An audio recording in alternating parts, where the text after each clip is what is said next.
One that was going to die before there was any negative feedback.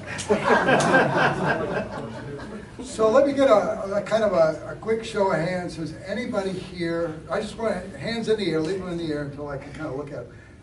Has anyone ever? No, I can't say that I have.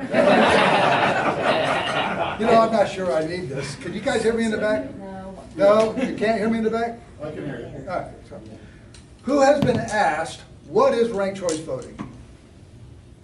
Now, leave your hands up if you felt at all, leave them up if you felt at all uncomfortable or you thought you were stumbling a bit when you were explaining it. Pretty much everybody, right? So we know in our hearts that ranked choice voting is one of those touchstones that's kind of like tied to our core values of bringing democracy, little d, back to democracy, big D, in our core party of the Forward Party. But we struggle articulating it. And as anybody in communication would say, and I am not, I'm a kind of a finance process guy, but as anybody in communication will tell you, boiling everything down to a couple of bullets that are relatable is a way you might do it. In no way at all am I going to give you a definitive answer. I'm going to steal a chapter from my friend, the other old guy, Craig. And it's like when he was up here, he kind of said, this is what I get and this is how I handle it. So what I'm going to do today is exactly the same thing. I will send you guys an email with the bullets that we're going to talk about. You can use them or not use them or however you want to do it. But at the end of the day, when you're speaking about things like ranked choice voting, it's a wonky thing, so you got to make it simple enough that you get it and you're comfortable talking about it and it's relatable to the other guy. So before I do that, let me just ask you guys another question, get another show of hands. I need a show of hands if everybody knows who Sherelle Parker is. Come on, oh, quite a few. Quite a few. Sounds good. So some of you will know that Sherelle Parker is the 100th mayor of Philadelphia. That's a pretty big deal. You might know that she's a Democrat, which is just not at all surprising if you're going to be the mayor of Philadelphia. What you probably don't know for sure, or some of you might know or not know, is she ran in a field of 5 nominees for the Democratic nomination for mayor of Philadelphia in 2023. And she won. In fact, she got 81,000 votes. Sounds like a big number, right? Well, let me tell you about 81,000 votes. It was only 30, I wrote it down because I figured somebody would fact check me since I'm a former Republican. It was 32.6% of the Democratic votes.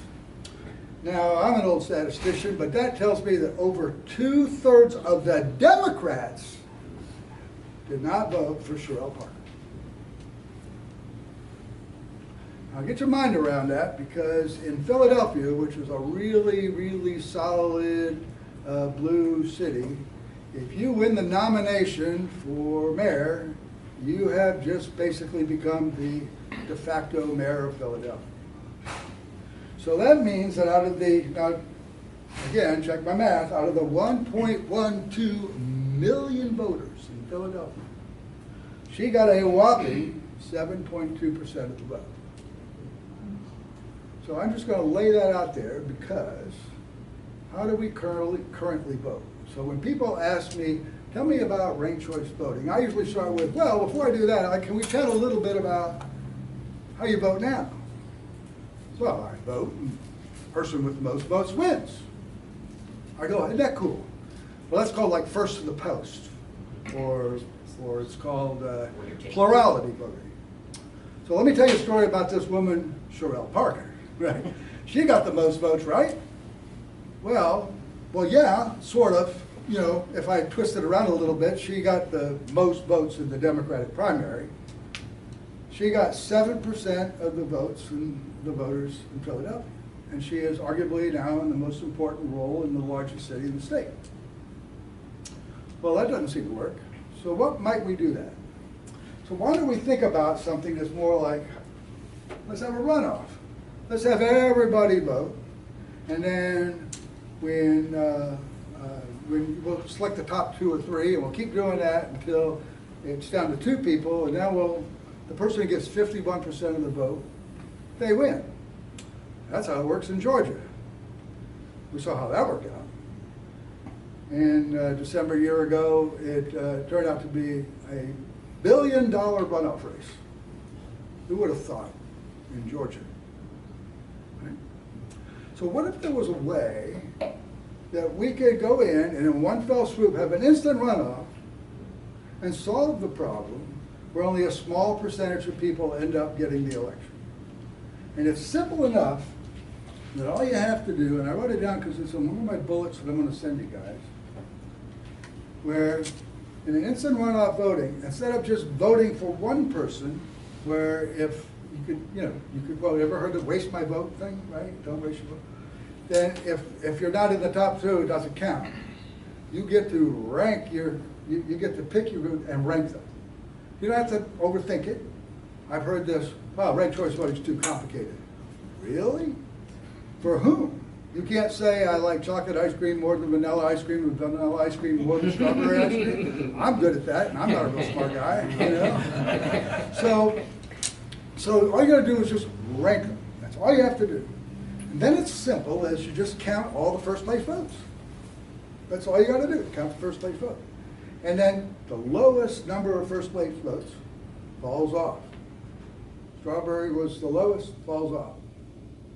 So then whoever's vote fell off, their whole stack of votes slides up 1, and now you got a new count of first place votes. In other words, if your vote fell off, that means your second place vote is now your first place vote. So they recount all the first place votes. And you keep doing that until somebody wins 50% plus 1 vote. That's it. It's just that simple. It's like a free runoff election. And at the end of the day, what you've done is you've created a situation where it's really hard for everybody to say they haven't had a say in an election. Now, people say, what's the benefits? So I wrote these down for you. It promotes majority support. Now, for all intents and purposes, from what I understand, I do not live in Philadelphia. I have never lived in Philadelphia. I did some work in Philadelphia once and said, ooh, not for me. But I can tell you that what I hear is she's a pretty good mayor. So it might have been if I was in Philadelphia, I might have voted for her. But I don't feel comfortable that she's mayor of Philadelphia with 75% or 7% of the total vote. That bothers me as a democracy advocate, right? So what I would like to do is figure out a way that we can come up with someone where everybody has a charter. Nobody is stuck behind I was elected by 1/25 of 1/25 of 1/3 of the population. That makes no sense to me. So promotes majority support. Here's one, might be near and dear. I don't know how you guys are when you're sitting around at the dinner table, but I can tell you what my wife says when we're sitting around watching CNN, MSNBC, Fox News, and News Nation, and we rotate them, is, why are they all so mad at each other? Well, Craig made it pretty clear when he was up here. This entire election is designed to make you feel panicked over what the other guys are doing. Because if you don't vote for me, then the other guys are going to get in, and it'll be the end of the world as we know it. Right?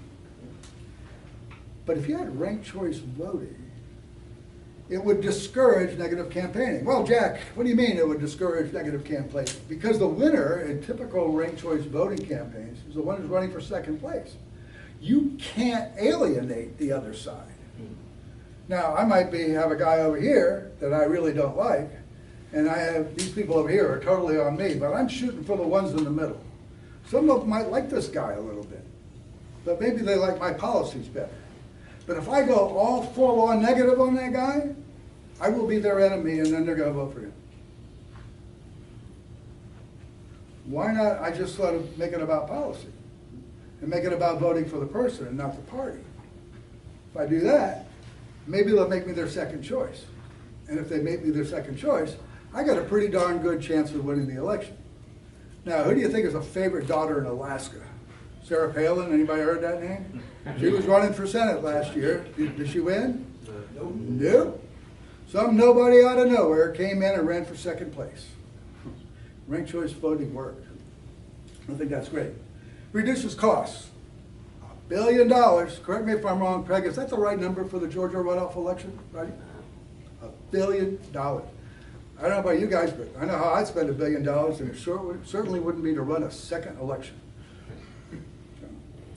And then finally, and this is the thing that I think is most important, because the guys that have known me in the 2 years I've been working with the Forward Party in Pennsylvania know that I keep going back to my catchphrase. I want to bring democracy back to democracy. I want to vote for the human, not the party, the person, not the party.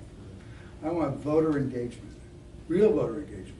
Not voters that say, well, my vote doesn't really count because I've been a Republican for 200 years, they're going to run Bob. You know. I want to be able to vote for Jim, even though Jim doesn't have a tinker's damn of winning that election. But I want to vote for Jim because I want him to feel some support, because he's got some good ideas. And it's about time we drag some of those good ideas up into visibility. But I don't want to feel like my vote is wasted. You know what? With ranked choice voting, nobody's vote is wasted. Yep, you're right, Jim didn't win. But your second choice did. And because your second choice did, you had a real say in it. And you helped influence the governing of yourself and your team. So those are 4 big things I think that ranked choice voting brings to the table. And I think it's a comparison of the two. And I thank you guys for listening to me.